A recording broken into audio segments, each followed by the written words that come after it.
بسم اللہ الرحمن الرحیم۔ اللہ تعالیٰ نے بنی اسرائیل میں یکے بعد دیگرے نبی اور رسول بھیجے، لیکن ان کی سرکشی اور نافرمانی ختم ہونے کی بجائے بڑھتی ہی جا رہی تھی، یہاں تک کہ تورات کو بھی بھلا بیٹھے اور فسق و فجور میں مبتلا ہو گئے۔ قوم عمالقہ جو کہ مصر اور فلسطین کے ساحلی علاقوں میں آباد تھی، اللہ تعالیٰ نے ان پر عذاب کی شکل میں مسلط کر دی۔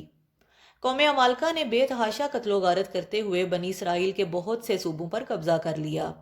چنانچہ اپنی بدعمالیوں کے باعث یہ لوگ کافروں کے زیر تسلط ہو کر جالوت کی رعایا بن گئے۔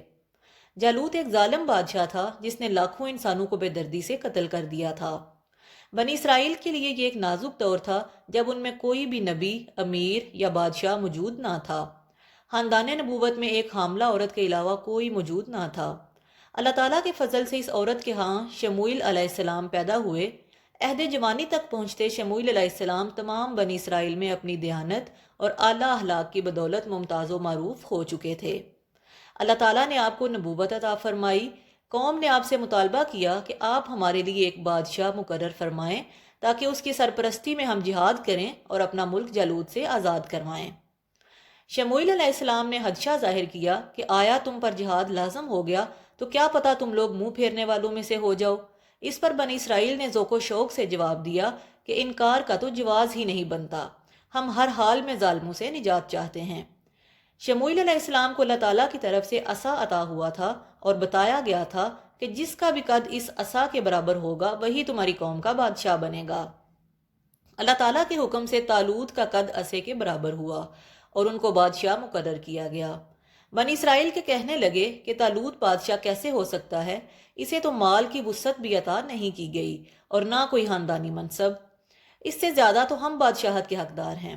حضرت طالوت حضرت یعقوب کے صاحبزادے بنیامین کی اولاد میں سے ہیں۔ ایک عرصے سے دستور چلا آ رہا تھا کہ نبوت حضرت یعقوب کے صاحبزادے لاوی کے خاندان اور بادشاہت حضرت یعقوب کے صاحبزادے یہودا کی اولاد میں سے چل رہی تھی۔ بنیامین کی اولاد میں نہ نبوت تھی نہ بادشاہت۔ طالوت ایک غریب چرواہا یا پانی بھرنے کا کام کرتے تھے۔ بنی اسرائیل نے اللہ تعالیٰ کا فیصلہ قبول کرنے کی بجائے اپنی پرانی عادت کے عین مطابق اعتراضات اور حکم کا انکار کر دیا۔ ان کے اعتراضات کا جواب شموئیل علیہ السلام نے اس طرح دیا کہ بلا شبہ اللہ تعالیٰ نے طالوت کو تم پر پسند کیا اور اسے علم اور جسمانی کثرت سے نوازا ہے۔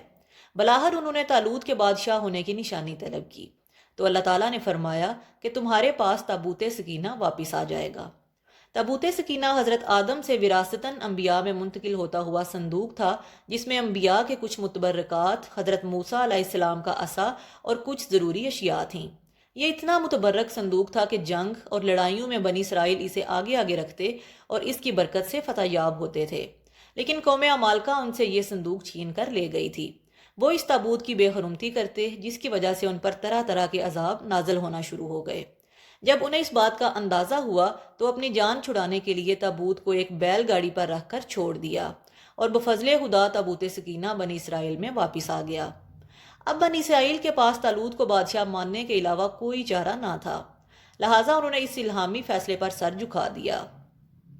طالوت جالوت کے ساتھ فیصلہ کن جنگ کرنے کے لیے بنی اسرائیل کی ہمراہی میں روانہ ہوئے۔ آپ نے سوچا کہ جنگ کا معاملہ بے حد نازک ہے اور بعض مرتبہ ایک آدمی کی بزدلی اور منافقت پورے لشکر کو تباہ و برباد کر دیتی ہے، اس لیے ضروری ہے کہ پہلے اس لشکر کو آزما لیا جائے کہ کون کون ثابت قدم اور ایماندار رہتا ہے۔ چنانچہ طالوت نے نہر کے پانی سے بنی اسرائیل کو آزمایا۔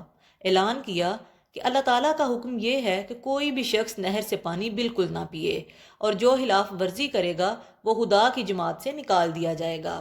ہاں، زیادہ پیاس کی صورت میں صرف ایک گھونٹ پانی پیا جا سکتا ہے، لیکن قوم بنی اسرائیل جو تھی ہی سرکش، انہوں نے پیٹ بھر کر پانی پی لیا سوائے چند لوگوں کے۔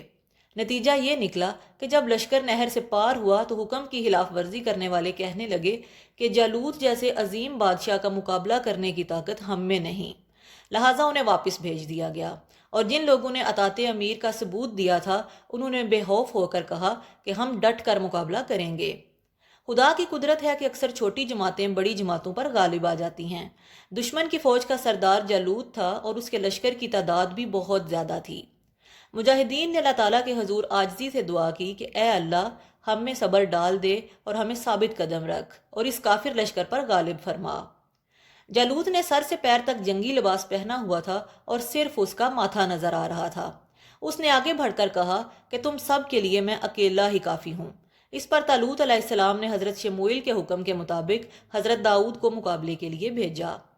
داؤد علیہ السلام جب لشکر میں شامل ہوئے تو راستے میں 3 پتھروں نے انہیں پکار کر کہا تھا کہ اے داؤد ہمیں اٹھا لو، ہم تمہارے بہت کام آئیں گے۔